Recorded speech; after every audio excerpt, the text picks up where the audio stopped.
Good evening, this is BelGeode and we are back with another video, and this time around we're going to be doing something extra special.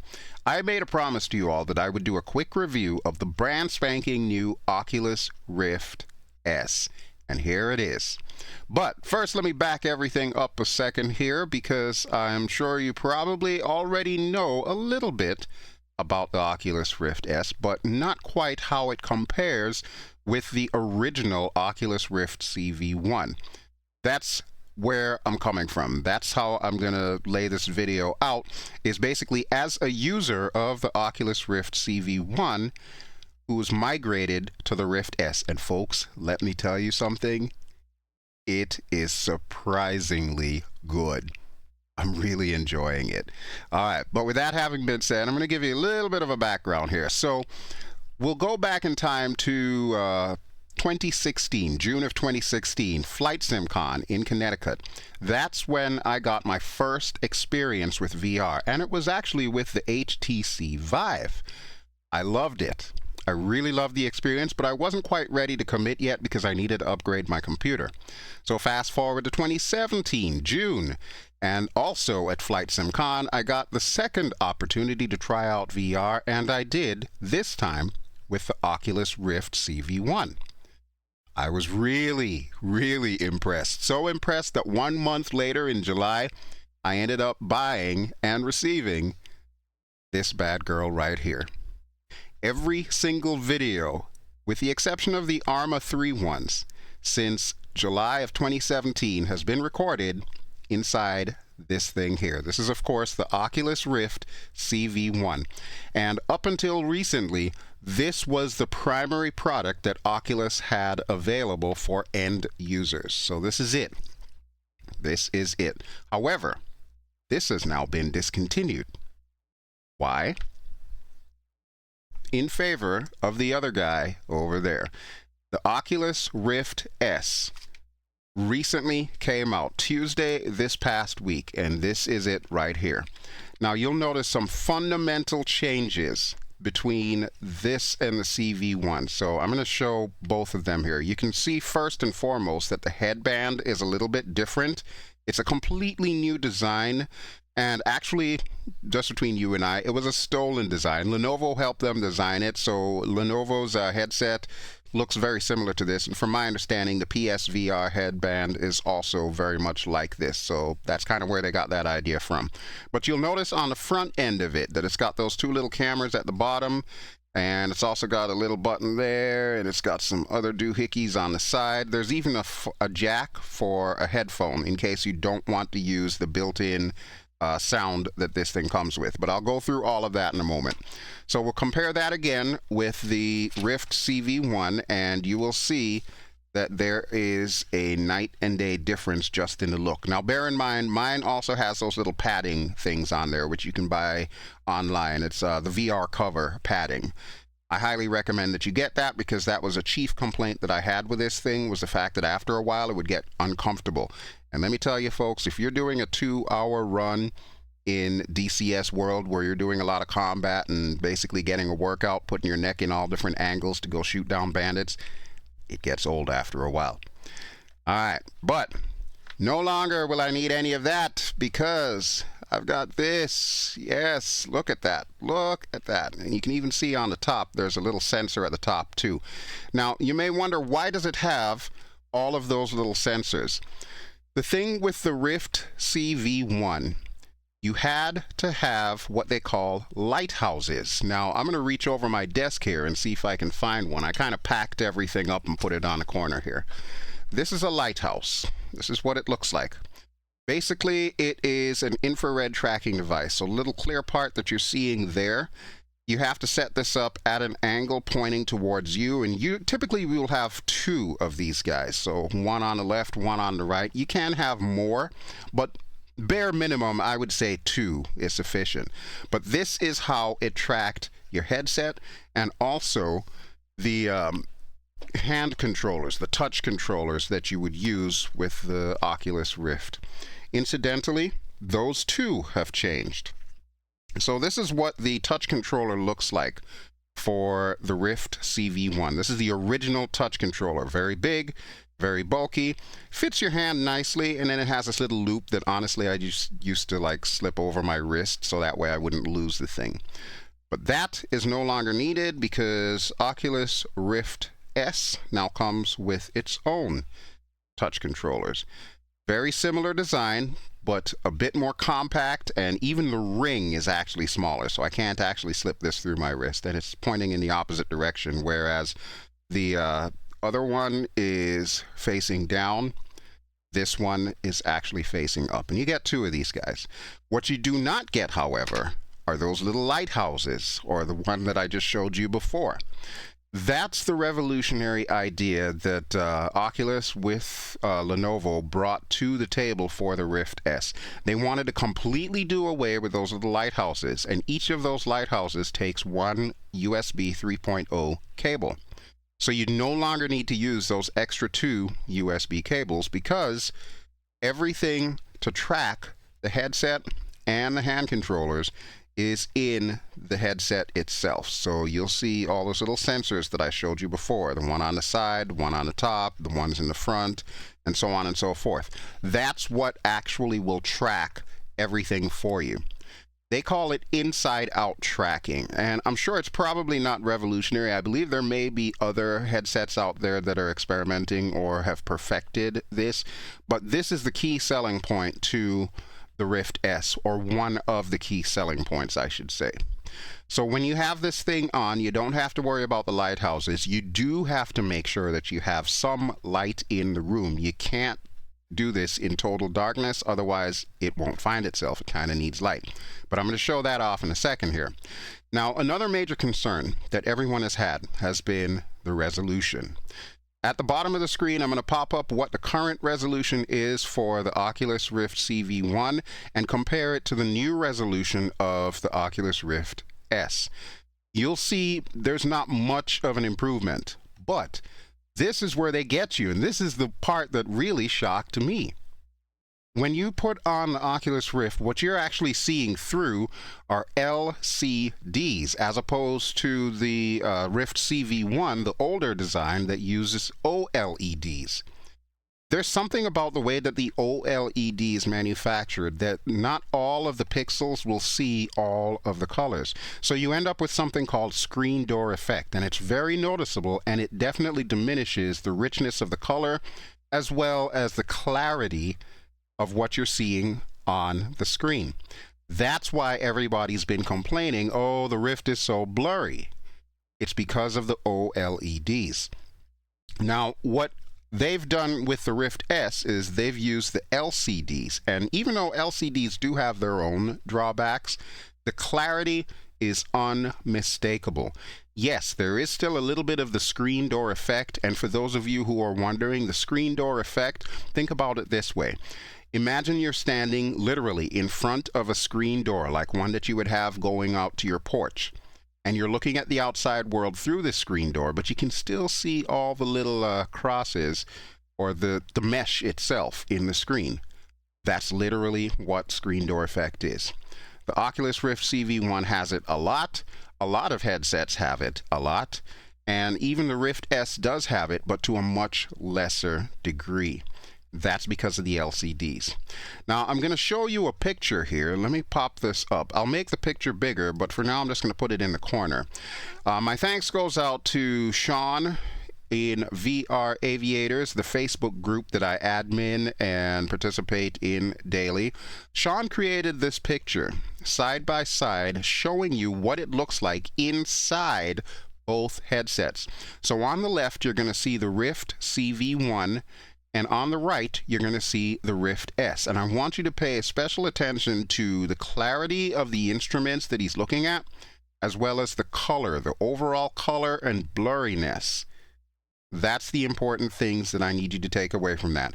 All right, let's go ahead and make this picture bigger, and I'll explain a little more as we're going along.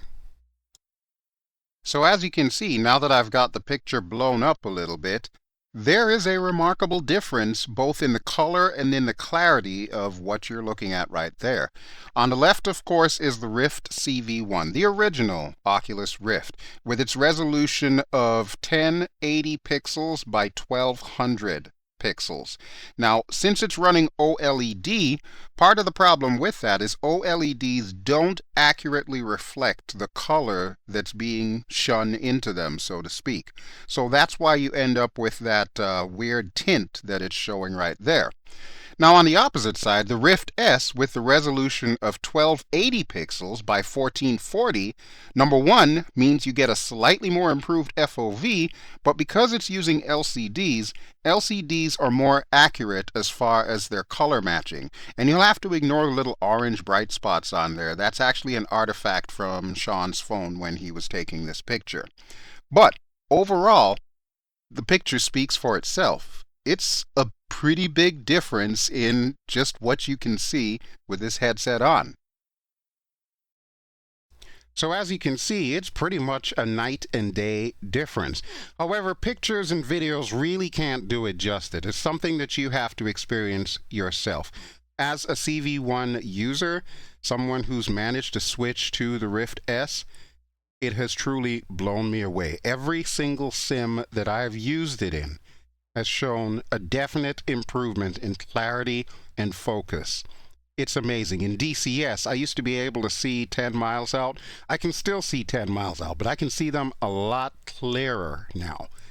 It's that good. Now, one major concern that everybody has had is the fact that with the Rift S, you are now lacking a key feature that was available on the CV-1. That feature is the IPD selector switch. And let me bring my Rift CV-1 back up here and I'll show it to you. So if you look on the bottom of this thing, you see that little slider on the left side of your screen. That slider will actually physically change the distance between the two lenses to adjust for your eyes. Everybody's eyes are different, and the IPD or interpupillary distance is the distance between the center of one eye and the center of the other eye. Everybody's different. On average, the average human is roughly between 61 and 64. But obviously, you know, people have different size heads, different shaped faces, and so on and so forth. So that was a godsend, having it on the CV-1, being able to just slide it in and out until you could see everything perfectly clear. That's not the case with the Rift S. And I'm going to show you another little diagram here. Okay, what you're looking at in this little diagram, which of course I will make the picture bigger, this is a screenshot of the actual Oculus Home setup screen for the Rift S. And incidentally, it uses the same software. So if you're concerned about having to uninstall and reinstall software, don't be. If you have the current Rift CV-1, all you need to do is just disconnect it, connect the Rift S, and then follow the setup instructions. It will allow you to add it in, and it will also keep the original Rift in there in case you ever want to go back to it. Brilliant idea. But what we're looking at here is the IPD. Now with the IPD, you can adjust it. However, it's being adjusted electronically, and that's what I think most people don't know. Right now it's set to 63, which is my default. That's pretty much in the center. When you first get it, it'll say 63.5.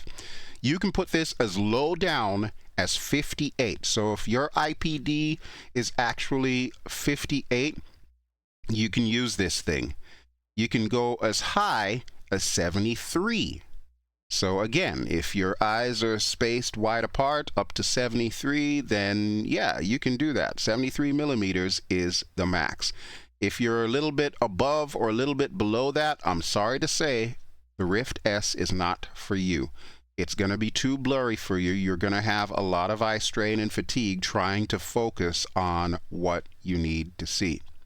All right, let me pull this window up a little bit larger, and then once I'm done explaining everything that I wanted to explain on that particular screen, we're actually going to go in and check out another really cool feature that this thing has. So as I have this picture up again, let me just remind you, the limits are 58 millimeters all the way up to 73 millimeters. That means if your eyes are closer together than 58 millimeters, this is not going to work for you. That is the very limit, the lower end limit. The high end limit, just the opposite, 73. If your eyes are further apart than that, this is also not going to work for you. You're going to be better off waiting for like the HP Reverb or the Valve Index or another headset. I don't know why Oculus decided to make it an electronic adjustment as opposed to a physical adjustment, but unfortunately, this is what we've got to deal with. Now, another important thing to remember is as far as the hertz of this headset, it's actually operating at 80 hertz instead of 90 hertz. So what does that mean? That means that it's actually got less headroom needed in order to function properly. So in theory, that should result in a better performance overall. Is it actually the case? Well, we're about to find out. Alright, so now as you can see, I am inside the Oculus Rift S. And in the upper left corner, you should also be seeing the Oculus monitor, which does work with this thing so you can actually see what I'm seeing inside this. Bear in mind, just like any other VR video, you're not actually seeing it from the camera's point of view, you're seeing a reflection of it. So the video that you're seeing is going to look slightly different than the picture that I showed you earlier that Sean took with a side-by-side comparison.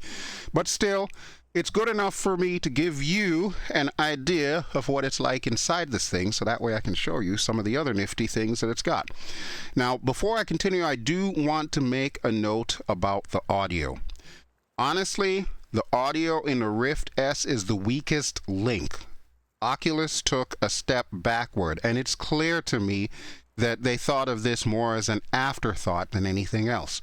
Now, they do make up for it for the fact that they do have that little headphone jack in the side, so you can actually plug in your own earbuds, or you can do what I'm doing, where I've got my actual headset that you've seen me record with draped over this thing. But bear in mind, in order to have it fit over the rather bulky headband, I had to stretch this thing all the way out. And now it fits, now it's comfortable, and it's actually got less pressure on my ears, which is really important for me, considering the fact that especially when I'm recording like DCS or X-Plane or something, I can sit here upwards of 2, almost 3 hours just constantly recording and speaking at the same time with these things on my head. So the fatigue is real. It can get real, but I'm glad that I'm at least able to stretch everything out and have it fit more comfortably for me. So hopefully I'm not like messing with my mic here, but we'll continue on. Okay, so another cool thing that I want to show you here. You're going to notice in the Rift view that you can now see my hand, and of course you can see my hand because my webcam is on. I'm of course holding the touch controller, so if I do this, I can close that up, and so on and so forth. I can put my thumb down, and I can even point, and so on. So pretty cool stuff. Now, one neat feature that you will notice from the get-go with the Rift S is what they call the pass-through. Remember those little sensors and everything that you see on the front of this thing? Those are also cameras.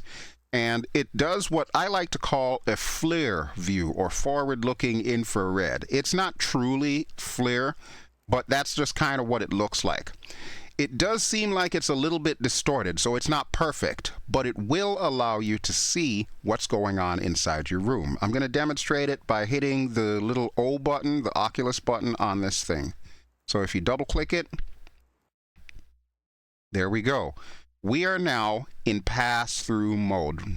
And as you can see, I am in the headset, and I am definitely seeing what is going on outside of the headset. So I can see my cell phone on the desk, I can see my keyboard, I can even read the keys, I can see the webcam that I'm using to record this, and of course you can see my 2 monitors. This is what I was saying earlier about you needing light. It is morning time as I'm recording this on Memorial Day, and you can see that the light from the outside is rather bright, but I've also got my little light on in here. So everything's just kind of getting washed out. That's what to me makes it seem like forward-looking infrared. But this is a godsend for us when we're in the headset, because one of the most common complaints is the fact that we cannot see the keyboard to hit, certain keys. Bear in mind, I'm using the Cytec X52, so pretty much every flight sim that I use it with, I have everything programmed in it, so I really don't need to hit the keyboard. The only thing I might need is the mouse or this little touch controller right here in the case of like X-Plane or something. So yeah, the pass-through feature is really useful. It's not perfect, as you can see in the image. It does appear to be distorted. I'm not quite certain what's causing that, or if I'm the only person experiencing this. I was thinking it could perhaps be because of Oculus's ASW, or asynchronous space warp, that might be causing it, but it's still useful to me. I can still see what I need to see, so I'm not going to worry too much about it. Alright, so just bear that in mind. You will see this from the get-go because, of course, Oculus is going to ask you to set up your Guardian play boundary, basically the limits with which everything can be interacted. So while you're doing that, you will actually be able to see your surroundings. You won't have to worry about bumping into, say, this dresser that I've got to my right here. You can actually set everything up, and it will give you instant feedback as to what is around you. So it's just like you don't have the headset on. Pretty cool stuff. Alright, so let's get back to Oculus Home. And it takes a second for this thing to catch up here. This is one thing that I think they're still working on. You'll notice like there's a double vision when it comes to my hands and whatnot. Not quite sure what's causing that, but hey, it's still emergent technology, so you can expect that there may be some bugs. Alright, but I'm sure you probably want to see and know how it feels inside the sims. So I'm going to do the following sims here, and I'm just going to fly through really quickly. It's not going to be a full flight, obviously, but I want to show you X-Plane and tell you some of the things that I've noticed in X-Plane. I want to show you Aerofly FS2 and do the same. I want to show you P3D as well as DCS World and Elite Dangerous, which I've never shown on this channel before, but I figure now's a great time to debut it. We'll save War Thunder and stuff like that for later. They can have like their own separate videos, but I at least want to address some of the more common flight sims that I know all of us use. Alright, so when we come back, we're going to start it out with X-Plane, because I know the majority of viewers on this channel do fly in X-Plane, so you're probably going to want to hear my thoughts on the subject. So I'll see you in a second.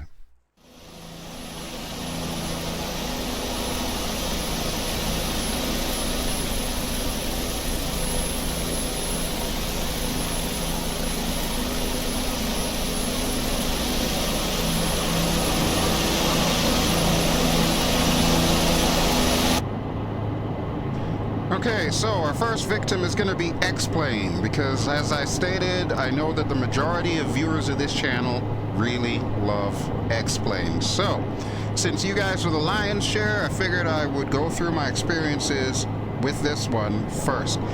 First thing that I can tell you, this does not improve the performance of X-Plane. Let me repeat that. This does not improve the performance of X-Plane. If you're currently running X-Plane with a lot of plugins and add-ons and traffic and so on and so forth, you will still have low FPS. And I cannot state that enough. What this does do, however, is it totally increases the clarity of the gauges and basically the world around you. It used to be that if I were to look at, say, for example, those trees over there, they would be totally blurry. You couldn't really see them. Now I can at least make out the trunks and the branches and so on and so forth in the Rift S. It's that much of an improvement. Of course, the flip side to it is since I generally run with my anti-aliasing low in order to keep FPS low, the same holds true in here. So I can see all the little jagged lines on all the palm trees. Now, you can adjust for this. What you can do is you can change the pixel density. You can actually bump your pixel density lower typically you want to have it around 1.5. However, with X-Plane, sometimes I'll put it as low as 1.3. Right now, I believe it's on 1.4, so it's kind of in that sweet spot where it's going to give me enough FPS, but it will still allow me to see everything crystal clear. And that's the most important part. That is your takeaway from all of this. All right, so I'm just going to fly around Midway Island here really quick. It's been a while since I've been in the old Bellycopter here, so here's hoping I still remember how to fly the damn thing. But yeah, I've got no stutters, I've got no judders. Bear in mind that what you're seeing on your screen is a little bit different from what I'm used to recording. Usually when I'll record directly from the X-Plane window. Right now I'm using the Oculus mirror. I could not use the Oculus mirror before because of the fact that it would eat so much FPS that it would make the video basically unusable. That is not the case now. I'm actually seeing everything nice and smooth. Look at that. There's a PBY Catalina in the water. Let's go say hi. I should probably trim myself out while I'm at it here, so that way I don't have to have my cyclic all the way to the right. There's our little PBY. Very nice, very nice. And I believe there's also a frigate in port that we can practice landing on, so we're just going to turn around and do that real quick here. Try not to bank at too steep of an angle. But yeah, everything is crystal clear. I can see all the numbers on all the little dials and everything, so at a glance I can check and make sure that everything is functioning the way that it should be, and it most definitely is. This is a huge step forward from the CV-1. And even though I know that there are other headsets out there that people are waiting for, like the HP Reverb or the Valve Index, or even the Pimax 8K, I have to admit, this is perfectly fine for me. As an Oculus user, this is really what I was waiting for. Would I say that this is a Gen 2 headset? Probably not, because obviously it's missing one key ingredient that stuff like Pimax has, and that is, of course, the increased field of vision. Now, don't get me wrong, the FOV is slightly bigger in this thing than it is with the CV-1. However, it still basically feels like having a scuba mask on my face. But with that having been said, the clarity that I'm getting here seems to be well worth it, so I'm not going to complain too much about losing a bit of FOV, because I'm so used to using the CV-1 after 2 years that this is nothing to me. So voila, there we go. Everything is perfect in this thing. This is the X-Plane experience that I was looking for. Now, as far as increasing performance in X-Plane, you can download a free plugin known as OVR. When you have OVR in there, you can set your pixel density manually, so that way it's only reflected in X-Plane and not in any of your other flight sims. You can also turn off ASW, or asynchronous space warp. I find that turning it off gives me a better performance. Your mileage may vary, however, so experiment with it. But one thing that I would not recommend you do is load up all of the usual LUAs that we're used to using. So like 3J FPS or VMI TWIC, there's really no need for either of those in here. And if you happen to have something like UWXP, which is providing that gorgeous lens flare that you're seeing coming off of the sun, that helps as well. I find that that does help with your FPS. So overall, it has now made X-Plane a beautiful experience using this particular headset. And I think my little redhead on the dashboard would agree, because I can finally see that she's got on the exact same hat that I own. That's awesome. Alright, so that is what it looks like here in X-Plane. How about we change things up? We'll hop in the Tom Kitty in DCS World, and we'll check out what has changed there.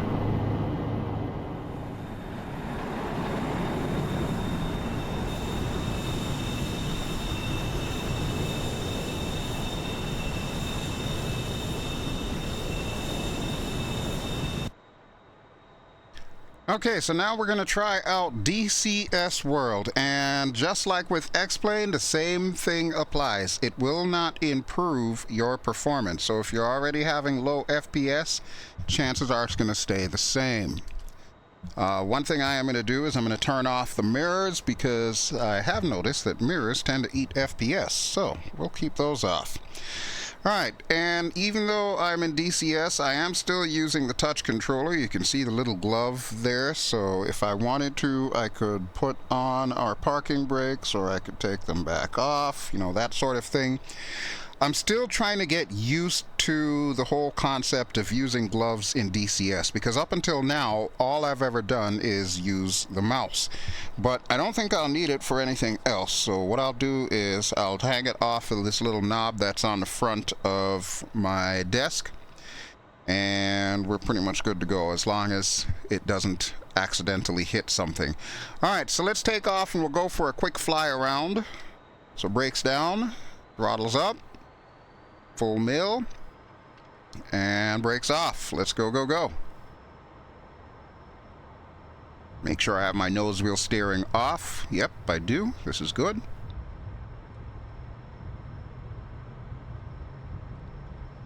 And we'll check our airspeed. Look at that, I can finally see the numbers. Alright, there we go. So we'll go ahead and rotate.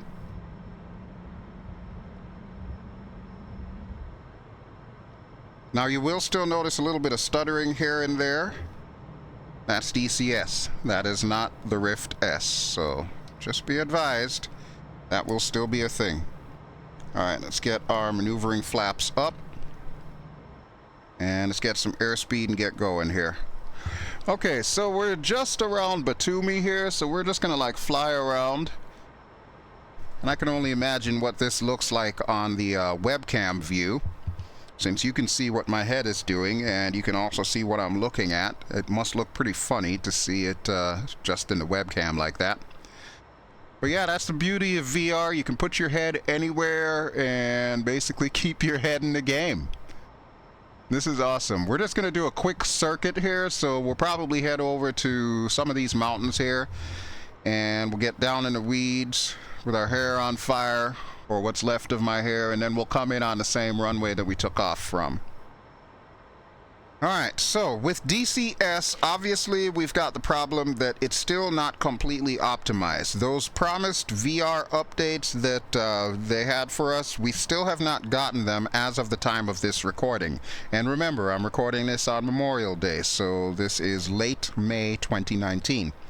We don't have the VR updates, so you can see that the FPS is not as great as it could be.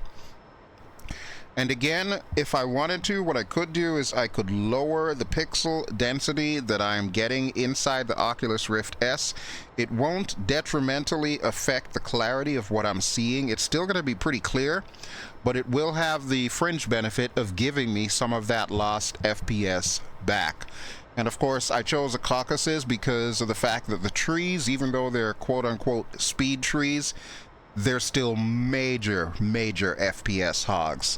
So you can see, and I can see in this thing, that I am definitely losing a little bit of FPS. Once Eagle Dynamics gives us those promised updates for the VR, I'm sure that will change everything. For now, let me go to the outside view real quick and see if the FPS is just as bad.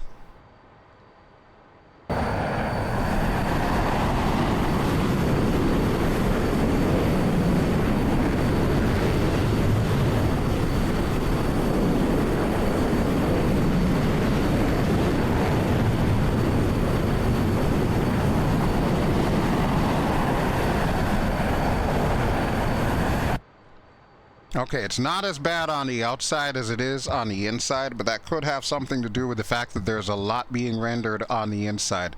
So this is pretty much going to be the same for every full fidelity aircraft and helicopter in DCS. If you've got a lot of stuff going on that's interactable, you're going to be losing a little bit of FPS. It's really not too bad though. I mean, compared to what I'm used to in the Rift CV-1, the performance loss isn't a game breaker for me, so to speak. All right, let me see if I can lose some speed here, because that river is going to be coming up pretty soon, and with the river is going to come our landing.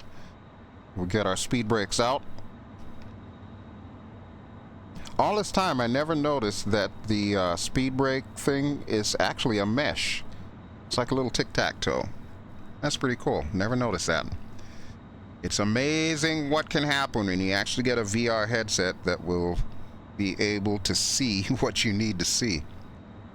Alright, so we're at 300 now. I'm swinging out this way because I see the river there, so I know that I need to change my trajectory a little bit. Alright, let's get our gear out. We're at 250 knots. And we'll get our flaps down, put the speed brakes in. And give it a little bit of throttle. Alright, so that's the river that's going towards Batumi, so that's what we're going to use as our guide. I do need to put out my DLC, so there we go there. I might need to put the mirrors back on just to check, but you know what? I'm not going to worry too much about it right now. We're just going to go around this hill and see if we can pull off a decent enough landing. I do need my spoilers and everything set, so let's go ahead and get that done. Actually, you know what? I might need to use the hand controls or the touch controls for that, so let's do that real quick here. It's that switch there. Well, I need to go the opposite way around. Okay, turns out it was already on. Who knew? Alright, not a problem, so we're going to bring her in. And I'm probably going to want to trim her up.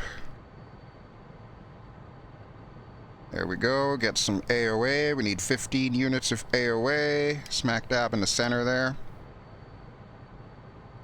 Quick check outside just to make sure everything's looking kosher.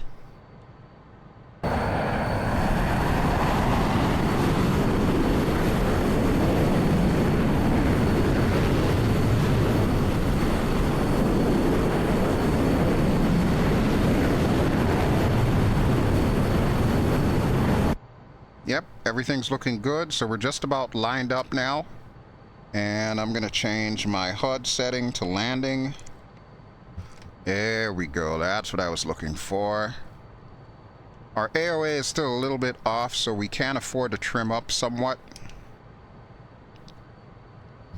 Alright, there we go.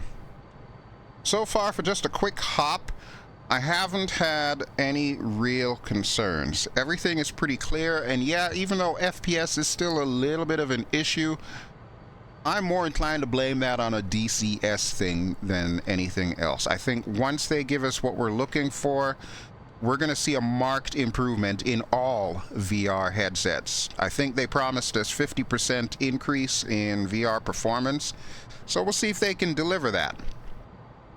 But for the time being, let me see if I can stop this thing on this runway. Always have to double check myself and make sure I've got everything set. Looks like I do. Another quick look outside just to be sure.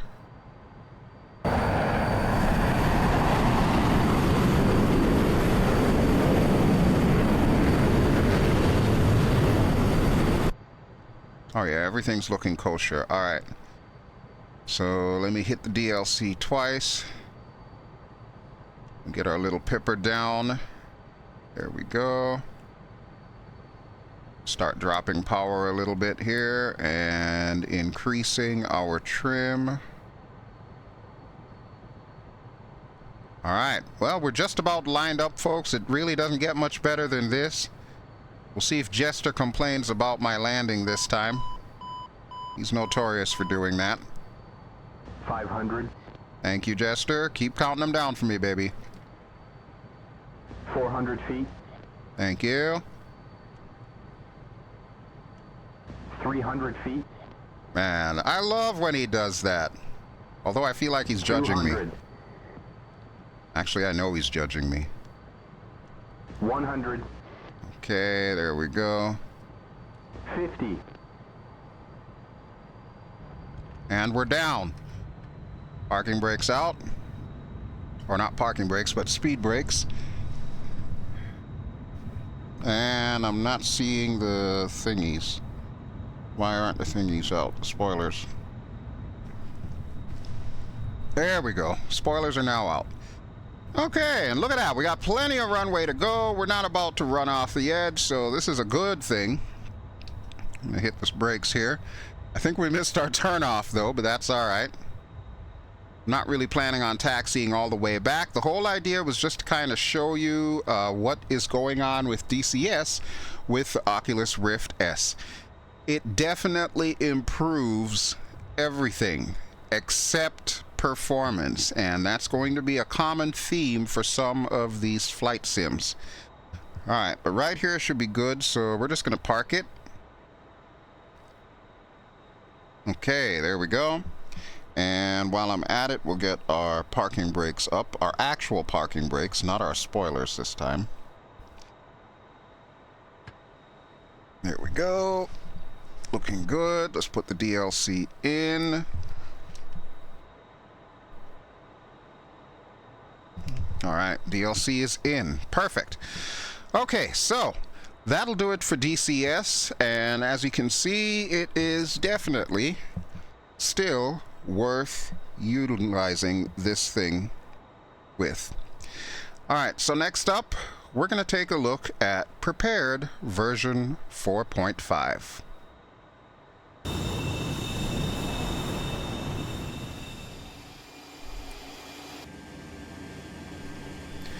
Okay, so now we are in prepared version 4.5. And I would say this one has probably seen the most improvement out of all of the flight sims that I have tried the Oculus Rift S with. Considering the fact that it's based on older tech, I'm kind of not surprised. And the only reason why I'm losing a little bit of FPS is, again, the aforementioned recording setup that I've got going on. I've got OBS running, I've got my webcam going, and I've got the sim going as well. So it has the nasty tendency of dropping FPS a little. So just like before, we're going to go for a quick flight. Let me get our parking brake off. I'm not going to deal with the ATC or anything. I'm just going to head to the closest runway, which should be this one right here. We'll take off, we'll do a quick circuit around the Florida Keys, and then we'll come back here to Key West Naval Air Station on Boca Chica Key. So yeah, pretty straightforward stuff. I think one of the next videos that I'm going to make is actually going to be a P3D video, and obviously it will be without the webcam and all of that other goodness, but just the raw video as I am used to making. But I'm thinking that you're going to find, if you've been watching up until this point, that the overlying theme is still the same. And that is that the Rift S is giving me a lot of clarity, and it's making things look a heck of a lot better in any of the flight sims that I'm in. My apologies if the FPS is actually a little low, but I decided to keep that in the finished video. I kind of want you to have the visuals, but I also want you to realize that the main reason why my FPS is not as great as it should be is because of the fact that I'm recording. Eventually, I would like to get like a second computer setup that's just dedicated to recording, but I'm not at that point just yet. Alright, but we are going to do our quick circuit, so brakes down, throttles up. And this, by the way, is the freeware Dino Cataneo S3 Viking, one of my absolute favorites for FSX and P3D. Second only to his Tomcat. Alright, let's watch our airspeed. Airspeed is alive. We're at 100 knots. 20, 30, 40, and let's rotate. Looking good. Gear coming up, flaps coming up, and let's go to the outside view for a second.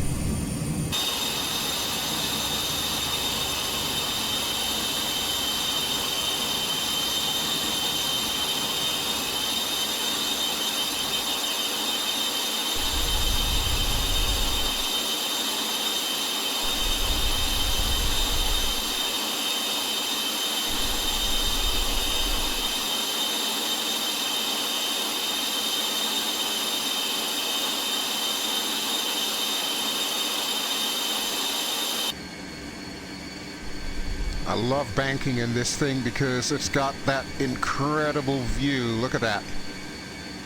That's just awesome. I don't care who you are. That is just totally awesome. Alright, let's bring the power back down because, like I said, we're not going to do a very long flight in this one. I just kind of want to give you the idea.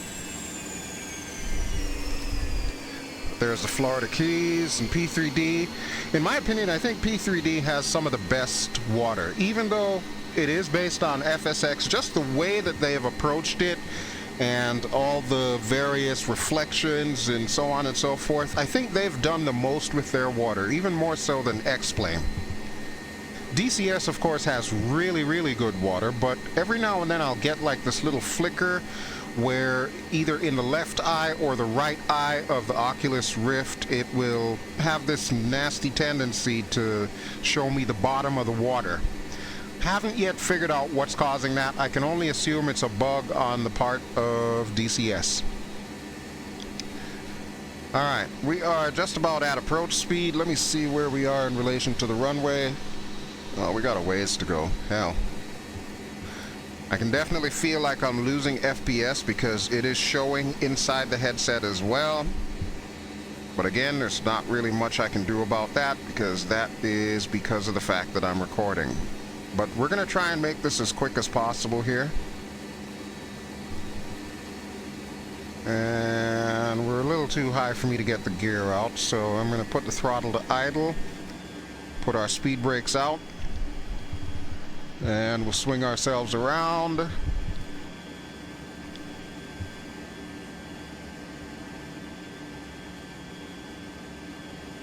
Okay, looking good. Now we can put the gear out. Let's get our flaps down, the landing flaps.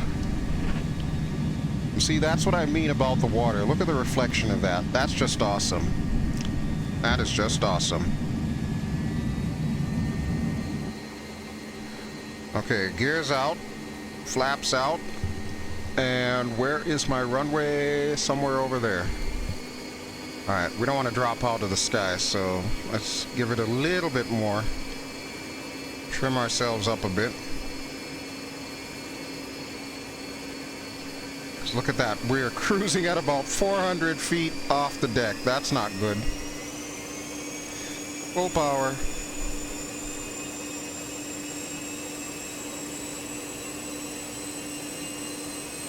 Look at how low we are. Let me go to the outside view.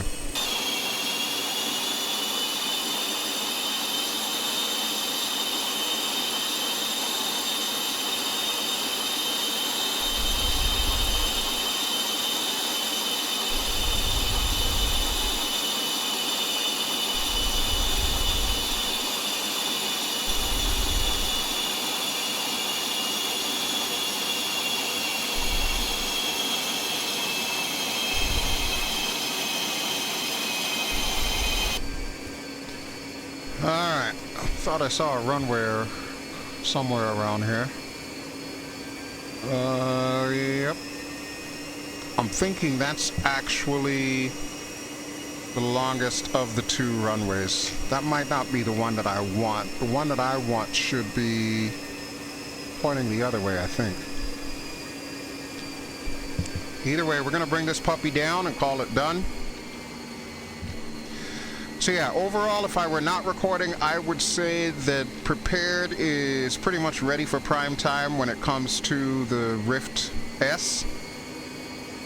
So if you are a Prepared user and you are looking at getting something VR for it, yeah, I would definitely recommend the Rift S. Unfortunately, I wish my video making skills would be a little bit more cooperative today. Then I could actually show you how it looks with the full FPS going on. But that doesn't appear to be the case, so let's go ahead and land. And we will hop into our next victim, which will be Aerofly FS2. I can promise you this, though. Aerofly does not disappoint when it comes to FPS. So I think out of everything that we've seen so far, that one is probably going to be the most impressive. Alright, baby, swing your partner around. There we go. Look at that, she's slipping and sliding all over the place. All right, baby. Line up, line up. Just watch out for those trees. Oh, boy. Barely made it. Okay, let's chop power and bring it into runway 21.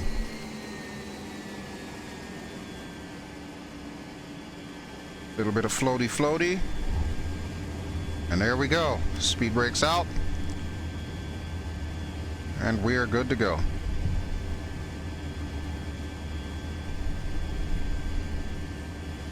So yeah, I'm really surprised, if for nothing else than to be able to use P3D again in the regular rotation of videos. I'm really glad that I got this Rift S. It has definitely made a difference in this particular flight sim. While DCS, I expected to see an improvement simply because, well, Matt Wagner had already given his blessing on it. And X-Plane, I definitely did not expect to see an improvement, so that was a pleasant surprise. But this too, this is also a very pleasant surprise. I'm very glad to be able to experience this with the Rift S. So yeah, you'll be seeing more videos from me in the near future with prepared version 4.5. But for now, let's pull off to our taxiway here, and we'll come to a complete stop. And then we'll hop into good old Aerofly FS2 and kick this baby into overdrive. Alright, right here is good. There we go. Okay, so see you in a moment in Aerofly FS2.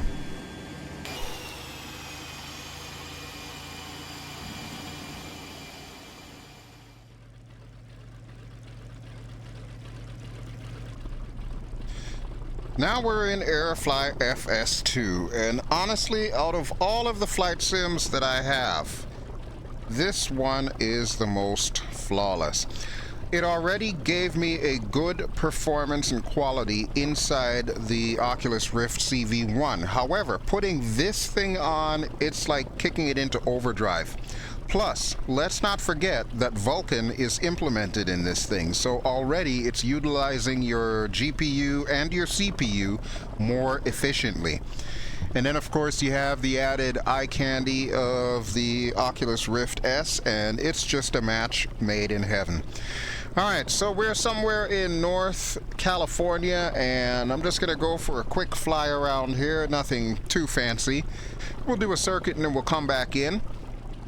And then we will check out our last simulator for the day, which is actually going to be something completely different. Okay, but now is the time. So, brakes down, throttles up. And let's go, go, go. I did not trim, so this could be a very eventful takeoff here. There we go. Nose is dipping. Alright, looking good, feeling good, just about at takeoff speed, so let's rotate. Very nice. That was a lot less painful than I thought it would be. Alright, gear can come up. Let's get the flaps up. We had just a tiny bit of flaps in this. And let me set our trim. Here we go. Okay, so naturally the limitations with Aerofly FS2 are fairly obvious. You don't have the kind of water that you have in DCS or P3D or even X-Plane for that matter. The trees still look pretty good as far as trees go, but as far as everything else, there's still room for improvement. And of course the flight models are not perfect, but then we have to kind of expect that because Aerofly is still technically the new kid on the block. So they still have a lot of growing room, shall we say. And I'm pretty sure that eventually they will come around, but right now, graphically at least, Aerofly FS2 is the one to really benchmark the performance of the Rift S with. So, as an example, we'll do a snap roll here. That is pretty smooth. If I were to try that in DCS, I would have stutters all over the place. X-plane, obviously, I'm not going to try it with a Bell 407, but I imagine that it would probably be more of the same pretty much. But in this one, yeah, it's just about right. It is just perfect. All right, let me see if I can do a loop real quick. How fast are we going? About 200. Okay, that should be fine. Let's give it full power. And let's pull up. Let's see if we can loop her around. We'll watch our airspeed. It's coming down drastically. I notice my little touch controller is affixed to the ceiling, but that's okay. And we'll chop power again. There we go. Beautiful. Absolutely beautiful. And we'll throw a little roll in there just because. Alright, quick look on the outside view.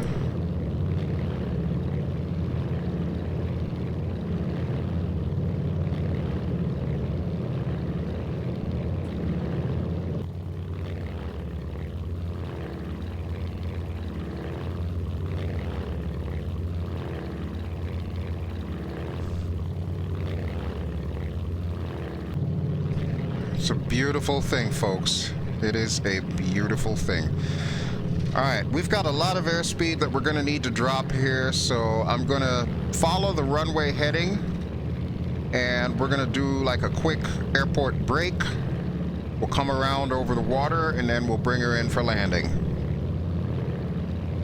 So far, as a Rift user, I have to say I am quite impressed with what I've got here. The price was right, too. It was actually a little bit cheaper than the original CV-1 that I got. I paid $399 for it, as opposed to $450, I believe, is how much I paid for the CV-1. As with all technology, as it's been out for a little bit of a while, you will find that the prices will tend to drop. That's just the nature of the game when it comes to technology. So that'll work in your favor.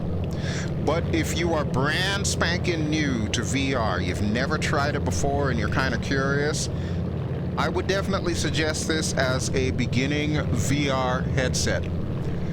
In fact, truth be told, folks, the only problem that I really have with Oculus as a whole is the fact that they are owned by Facebook, believe it or not. Yep, that's right. Zuckerberg's got his hands in the Oculus company. Now, what does that really mean? Well, if you really think about it, what it means is the fact that they're going to be designing their headsets and their software primarily for their target audience, Facebook users. They want an aspect of the social networking and the interactions that we generally tend to have with each other on Facebook. The kind of games that they're looking for are more arcade games. They're definitely not flight sims. Elite Dangerous, of course, excluded. But what we have found so far is that because of that little marriage of convenience that they have, us flight simmers are really not the audience that they're targeting for this thing, but we do just so happen to benefit from having it readily available to use. It is my hope that a lot of the VR companies out there, much in the same way that Pimax has done, it is my hope that they will actually start paying closer attention to our needs as flight simmers and incorporate that into the design of both their hardware and their software. Once that is actually accomplished, then I can see us having basically the time of our lives here with the VR. But until such time, well, we're pretty much stuck with whatever's out there on the market right now. And I do have to say that the Oculus Rift S is definitely a good option. However, in all of my chit-chat, I've managed to lose my airport. How in the hell did I do that? I know it was like right there, huh? That's what I get for talking to you guys while I'm flying. Lose my bearings. Okay, I see a runway light over there, or at least a VASI light. So we're going to turn towards it. We need to lose some airspeed anyway. We're at about 115 knots. We're going to need to bring it down to about 100. So yeah, there's the airport. Okay. Well, if you've been with me so far, yeah, you know that I'm pretty much convinced that this is the way to go for us Oculus users. Remember, the CV-1 is discontinued, as I mentioned initially. You will not be able to find this again unless it's secondhand. But I think despite some of the changes that they made in the design of this thing, it is a worthy successor. I still don't consider it like a Gen 2 VR headset, but for what it is, it will definitely suit for what we would like. I just barely missed that tree there. All right, why am I so sloppy today? Sheesh. Would figure while I'm recording. All right, let's chop the power. Try not to bounce. There we go. Okay, we are down. We are down. So yes, Aerofly FS2 gets top marks with the Rift S. There really is no substitute. It just works. That's all I can really say. It works. Okay, so for our last act, before I call this video officially done, I am going to hop into something that I have never shown on this channel before. And that something is going to be Elite Dangerous. So, stay tuned. I will be right back with that, and then we can wrap it up.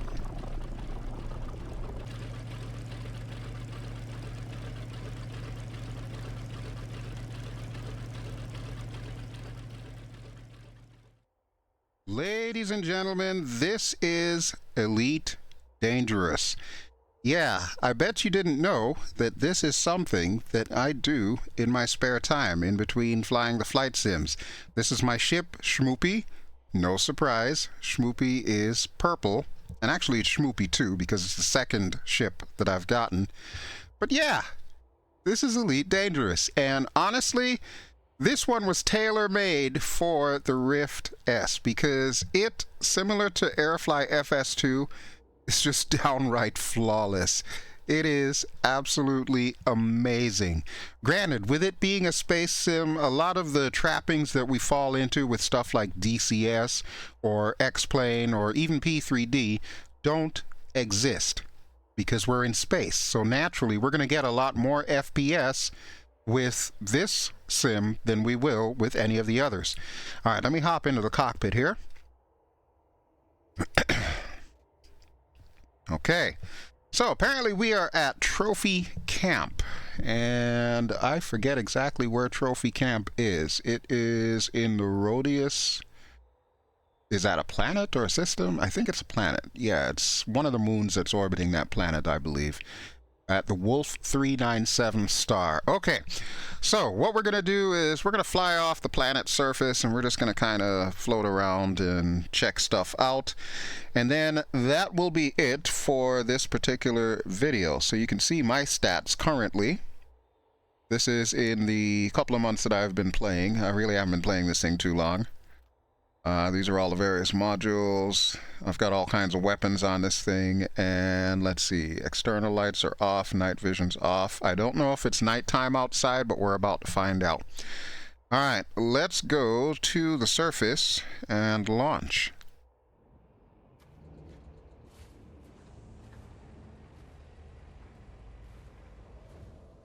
Looks like it's still nighttime out there.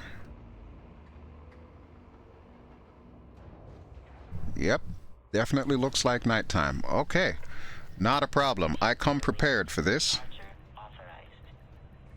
All right, let's see. We are going to turn our external lights on, so that's our headlights. And we're going to put our night vision on while we're at it.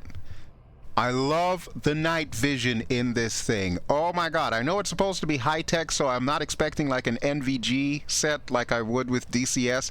But look at that. That is just so freaking cool. Okay, let's get out of here.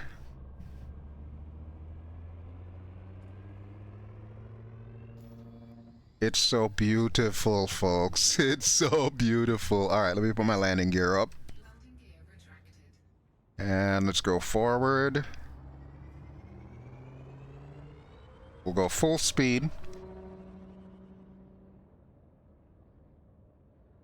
Yeah, this is, if nothing else, one of the best reasons to get the CV, or not the CV, but the Rift S. This is just incredible. It's absolutely crystal clear, the best performance out of every single thing that I fly. And bear in mind, I haven't tried like War Thunder, and I know War Thunder usually gives me a pretty good performance and response. But yeah, there is no beating this. This blows the pants out of every single flight simulator out there. And granted, it is space, so you gotta expect that things are gonna be a little bit different. But for what it is, this is really it. This is the one that makes it all worthwhile. I'm just having all kinds of fun with this. I'm going to kick us into a faster speed here, so. There we go. We got our frame shift drive charging. Align with escape vector. Well, where the hell is my escape vector? It's above me. Okay. Let's do that. There's our escape vector. Okay, so we're pretty much going straight up here. Boom flower. Gotta love it. Woohoo! Alright, let's take a look from the outside. There we go. We get a nice back view there. Remove this little stuff. So there's where we took off from. You can see it's on the dark side of this moon. There's my nifty little headlights in the front of Schmoopy 2. And down below you can see the edge of the planet. I'm going to go over to the light side of this planet. And that way we can take a look at that as well. Yeah, it's definitely a moon. It is definitely a moon. Look at that though. Isn't that the most cool thing ever? Wow. Okay, let's get back inside. Alright, so we're gonna swing around this way. It's an unidentified signal source. I'm not in the mood to deal with that right now, so we'll just bypass that altogether. Slow down a little bit there. That is the moon that we were on, folks. I'm gonna turn around this way so that way you can get a better view of it. Look at that. That is so awesome. That is really so awesome. Cool. Alright, now, I don't remember if there's any kind of space station here. Ooh, even the sun is bright. Holy crap. Seriously, this is pretty bright inside of the Rift S. Wow, that is amazing. Okay, let me check my navigation window really quick here, because I want to find someplace where we can kind of go to. Okay. I'm looking for space stations. There's Chelbin Service Station not very far from here, so we're going to lock that destination. And it is off to our right according to our little glowing indicator there. So we'll go this way. All those little bright dots with the diamonds around, those represent other ships, and I am flying solo right now, so they're not players, they're just NPC, non-player characters. But all the same, though, it's really cool. I'm in the middle of space, but there's just so much life. It's awesome. It is totally awesome. Aha, there is Chelbin Service Station. Okay, I'm going to slow down here. It looks like it is orbiting Rhodius, which is an Earth-like planet. That's going to be my story here. I think it's an Earth-like planet that we're heading for. Okay, so we'll slow down a bit here. In order to come out of your frame shift drive, you have to be within the blue marks where it says distance, and your speed has to also be within the blue.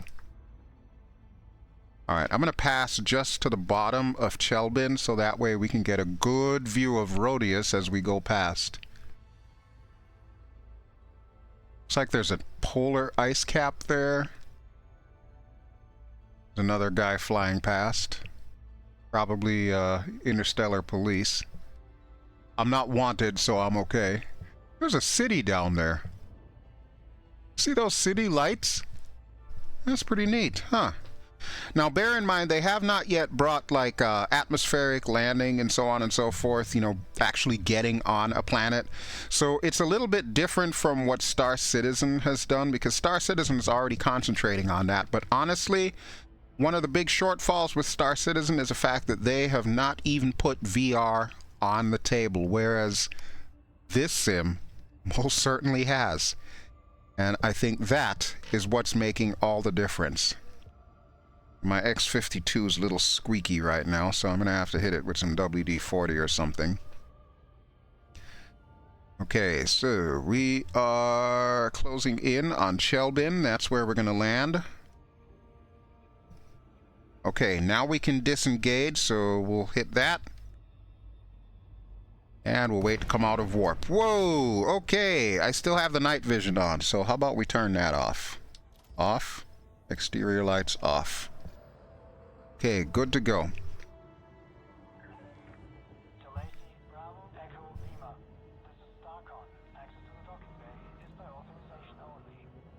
Alright, well, let's see if we can get to the docking bay.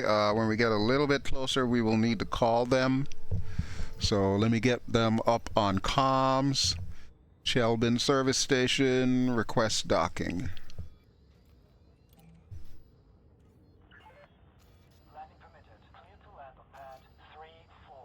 Pad 3-4, got it. Okay, so we've got 9 minutes and 51 seconds in order to perfect this landing. And there is Chelbin, there's the entrance. It would figure you're in space, but they still have port and starboard navigation lights, so I can tell that I'm currently upside down. Let's see if we can fix that. There's a dude coming in as well, so we're going to want to slow down somewhat.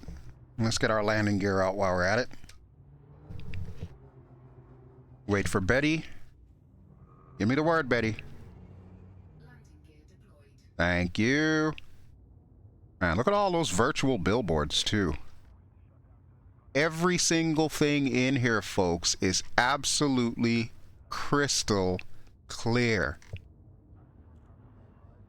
If nothing else, if you do end up getting the Rift S, I would highly, highly recommend that you take a look at Elite Dangerous, because that's like a hidden gem. This is just incredible. Oh, don't be scanning me. I don't have any contraband on me. I'm perfectly fine. Leave me the hell alone. Alright, I need to come down a bit. There we go. Look at this guy. Alright, I'm working on it, but I've got people that seem to want to cut in line, and I'm not a huge fan of that. There's 34. That's what we're looking for, so I'm going to get out of the way of traffic here, and we're going to bring her in. But yeah, this is, in my opinion, the ultimate experience in VR. I can only imagine how much better it will be once we're actually able to land on Earth-like planets and, you know, come out of this thing and walk around. But for the time being, I will take this, because this is pretty awesome. Alright, here is our landing pad, number 3-4. Just going to bring her down a touch here. Try not to hit any of those lights. Wow. And in essence, I think this is the perfect way to end this first look at the Rift S, because honestly, it really doesn't get much better than this. Alright, slide sideways, and we'll bring Schmoopy 2 down.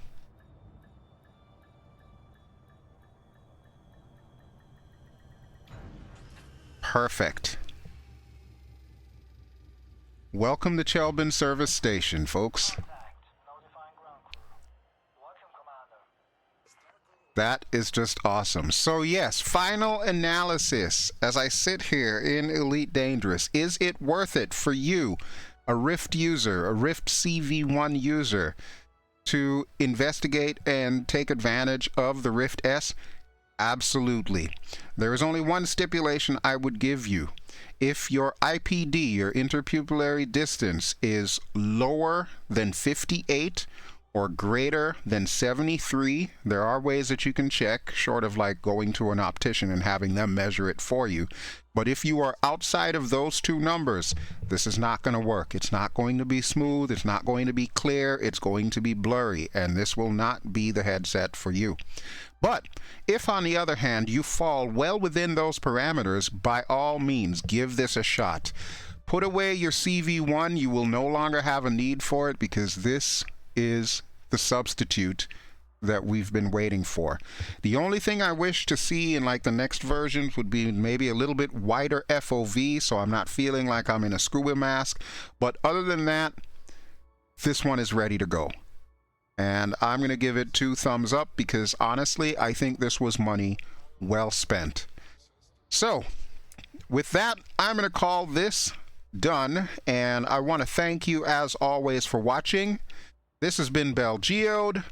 I have been flying in multiple sims, so I've been using X-Plane, I've been using DCS World, Prepared version 4.5, Aerofly FS2, and of course this one, Elite Dangerous.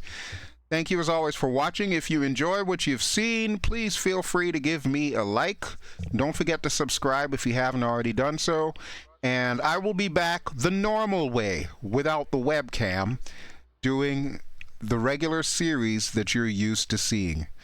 I hope everyone has an awesome Memorial Day. Don't forget the reason for this day, and give thanks to those who paid the ultimate sacrifice in combat in real life. Alrighty, folks, that will do it for me. Thanks for watching, and ciao.